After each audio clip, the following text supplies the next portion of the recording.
Hello बच्चों, let's take a given question. The question says the unit of permittivity of phase space epsilon naught is option A coulomb per newton meter, option B coulomb square per newton meter square, option C newton meter per coulomb square, option D coulomb square per newton meter the whole square.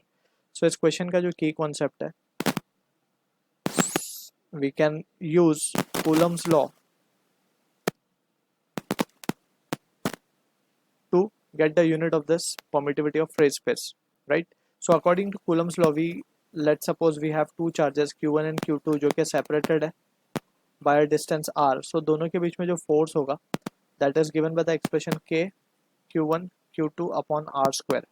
यहाँ पे जो K है that is the constant electrostatic constant है, उसकी value होती है 1/4 pi epsilon naught, और actually precisely इसकी वैल्यू होती है 1/4 पाई एप्सिलॉन, और एप्सिलॉन की वैल्यू होती है epsilon naught into epsilon R. So epsilon R that is, अगर हम कंसिडर करें बीच में स्पेस जो है वो एयर है या वैक्यूम है, सो एप्सिलॉन आर की वैल्यू 1 होती है. So the result of K comes out to be 1/4 pi epsilon naught. So using this result will answer the question given. So यहाँ पे हम क्या लिख सकते हैं, जो फोर्स की वैल्यू है उसको हम लिख सकते हैं Q1 Q2 अपॉन के को 1/4 पाई एप्सिलॉन नॉट लिख सकते हैं इंटू आर स्क्वायर.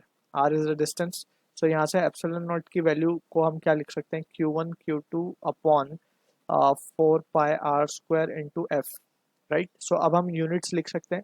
कूलम होता है चार्ज का unit, so we can write coulomb into coulomb. So coulomb का स्क्वायर हो जाएगा डिवाइडेड बाय 4 पाई, तो कांस्टेंट है.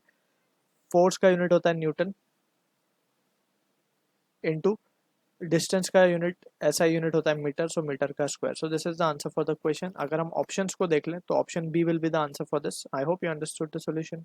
All the best.